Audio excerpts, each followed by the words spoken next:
Hello dear students, good morning, नमस्कार, राधे राधे। स्वागत है आप सबका एक बार फिर डीपीएस की ऑनलाइन क्लास में। तो क्लास थर्ड के स्टूडेंट्स पेन पेंसिल लो, बुक नोटबुक लो और बैठ जाओ पढ़ाई करने के लिए। क्यों? आपके सर आपको पढ़ाने के लिए आ गए हैं। आपको पता हो तो हमने 2 चैप्टर कंप्लीट कर लिए हैं सारे विद क्वेश्चन आंसर के साथ में। पहला चैप्टर पूरा किया, उसके बाद में दूसरा चैप्टर वो भी पूरा कर लिया है। कल हमारी जो क्लास थी उस क्लास में क्या किया था हमने? तो क्वेश्चन आंसर किए थे और लॉन्ग क्वेश्चन कर लिए थे। लॉन्ग क्वेश्चन किए थे ना, आपको याद हो तो? लॉन्ग क्वेश्चन किए थे और लॉन्ग में 5 क्वेश्चन करवा दिए थे। मैंने 3-4 क्वेश्चन तो मैंने बोर्ड पे करवाए थे, 4 क्वेश्चन मैंने बोर्ड पर आपको सीधे आंसर करवाए थे और एक लास्ट वाला क्वेश्चन था वो आपको बुक में से बताया था कि आपको ऐसे करना है, बताया था ना। तो उम्मीद बेटा है आपसे, आपने काम कर लिया होगा सारा, बहुत अच्छे ढंग से बताया है। ऐसी कोई बात नहीं कि हमें समझ में नहीं आया होगा, अच्छी तरह से समझ में आया होगा। मैंने जल्दी नहीं किया, मैंने बहुत धीमे धीमे आपको समझ में आने लायक मैंने पढ़ाया है। उसी प्रकार से कंप्लीटली हमने 2 चैप्टर पूरे कर लिए हैं और उम्मीद है आप काम करने के साथ साथ में लर्न भी कर रहे होंगे। जो भी बेटा पढ़ाया जाता है उसको साथ साथ में ही लर्न किया कर लो। हाँ, पूरा लर्न नहीं होता है बट ट्राई कर लिया करो, 1-2 बार 3-4 बार ट्राई कर लिया करो, ताकि जब आप बाद में वापस उसको पढ़ोगे, रिवाइज करोगे तब आसानी होगी आप में। तो मैं बात करूंगा चैप्टर नंबर 3 की। तीसरा चैप्टर शुरू करने जा रहे हैं और तीसरा चैप्टर क्या है?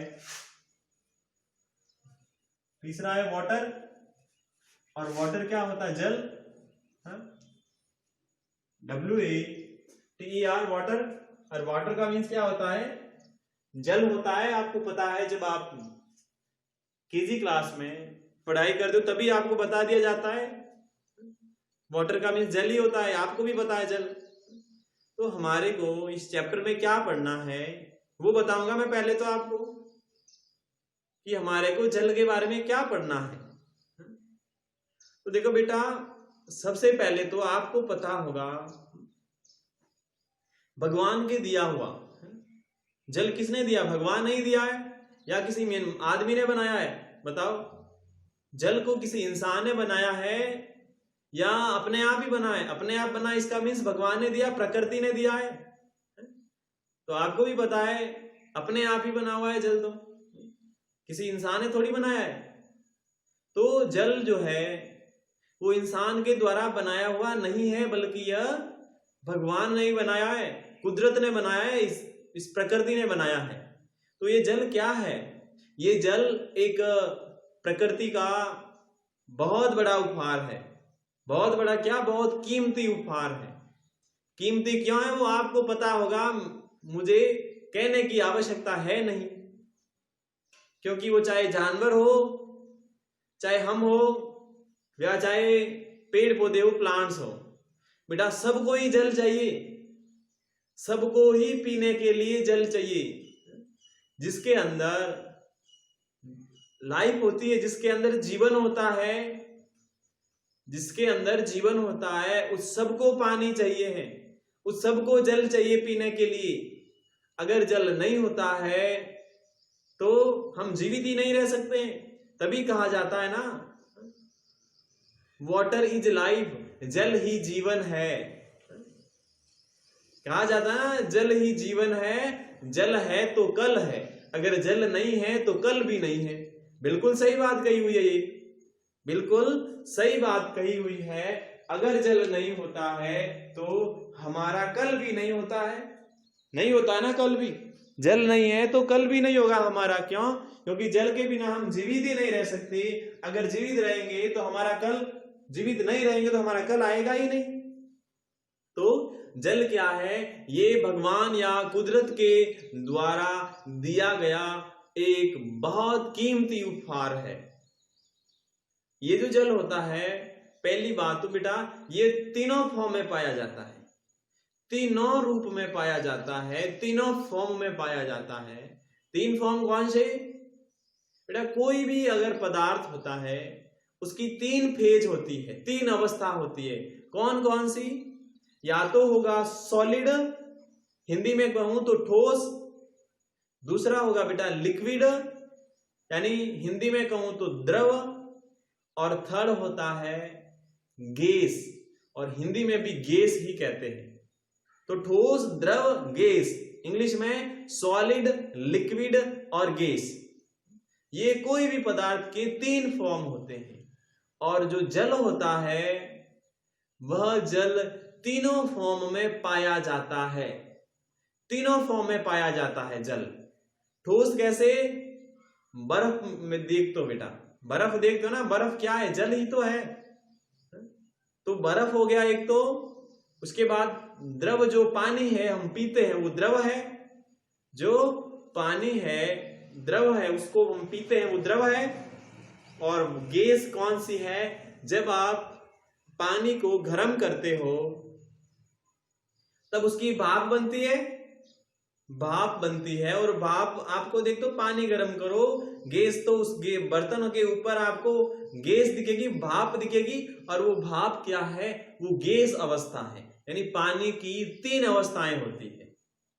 पता चल गया ना, पानी की तीन अवस्थाएं होती है, जल तीनों अवस्था में पाया जाता है। अब आगे बात करते हैं जल के बारे में।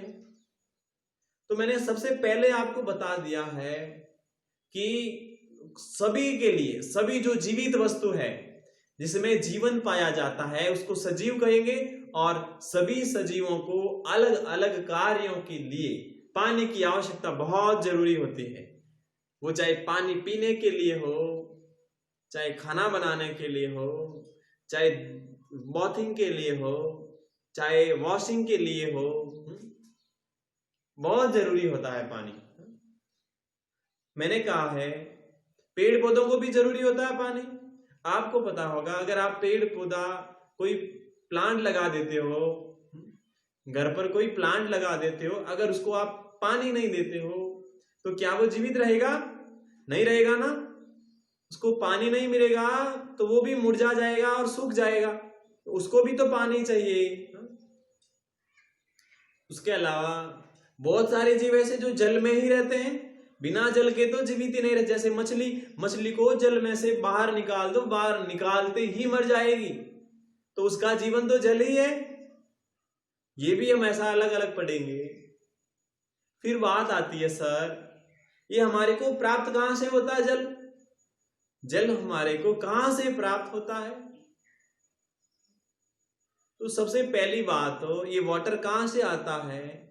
बारिश होती है, और बारिश होती है तभी जल आता है। बारिश से आता है जल। जल नदियों से हमें प्राप्त होता है, झीलों से प्राप्त होता है, तालाबों से प्राप्त होता है, कुओं से प्राप्त होता है, ट्यूबवेल से प्राप्त होता है, हैंडपंप से प्राप्त होता है। अलग अलग जगह से हमारे को जल प्राप्त होता है कि नहीं होता? बताओ। होता है सर। तो सबसे मुख्य है रेन वाटर, बारिश का जल होता है, वो सबसे मुख्य है। क्योंकि नदियों में जल कहां से आता है, तालाब में जल कहां से आता है, झील में जल कहां से आता है, ट्यूबवेल में जल कहां से आता है, सबके लिए जल कहां से आता है?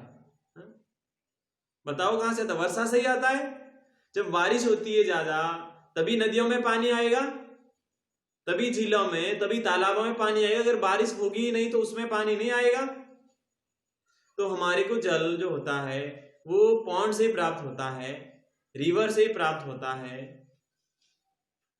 कुओं से प्राप्त होता है। अब कुओं में जल कहां से आता है? बता सकता है कोई? कुओं में जल भी वहीं से आता है। हम जो बारिश होती है, बारिश होने के बाद में जो पानी जमीन पर सोख जाता है वो अंदर चला जाता है। पानी जो अंदर चला जाता है, जमीन के अंदर जो पानी चला जाता है वो वापस हम कुओं से प्राप्त करते हैं। हम ट्यूबवेल बना देते हैं वहां पर, हम कुएं खो देते हैं वहां पर, जहां से हमारे को पानी वापस प्राप्त होता है। तो ये हम पढ़ेंगे आगे जाएंगे तो। उसके अलावा और हम क्या पढ़ेंगे? हम सारे पढ़ेंगे। हैंडपंप से पानी कैसे प्राप्त होता है, ट्यूबवेल से पानी कैसे प्राप्त होता है, ओशन से पानी कैसे प्राप्त होता है, ये पढ़ेंगे। उसके बाद में हम पढ़ेंगे हमारी बारिश कैसे होती है, कैसे बारिश होती है, कैसे वो पानी नदियों में आ जाता है, वापस कैसे बारिश होती है, एक ऐसा साइकिल होता है, एक चक्र होता है, उसके बारे में पढ़ेंगे। उसके अलावा जो बारिश के जल होता है, उस बारिश के जल का संरक्षण भी पढ़ेंगे। संरक्षण का मीन्स होता है उसका कंजर्वेशन पढ़ेंगे। जैसे कि हमारे घर में हम छत पर जब बारिश होती है तो छत से हम टाका पानी से भरते हैं, तो वो क्या है, वो वाटर हार्वेस्टिंग ही तो है, ये भी पढ़ेंगे। अब आपको मैं होमवर्क के रूप में कुछ इंपॉर्टेंट लाइंस लिखवा देता हूं और वो आपको लिखना है WATER, water is a PRECIOUS, precious, PRECIOUS, precious, GIFT, gift, precious gift, OFNETURE। Hindi अर्थ लिखना इसका कि जल प्रकृति का एक कीमती उपहार है। जल प्रकृति का एक कीमती, गिफ्ट यानी उपहार होता है, कीमती उपहार है। फिर आगे लिखो, it is in different, it is in different FORMS, different forms, IE, ice, LIQUID, liquid, AND, and VAPOUR। इसका हिंदी आप क्या लिखोगे, यह अलग अलग रूपों में होता है, यह अलग अलग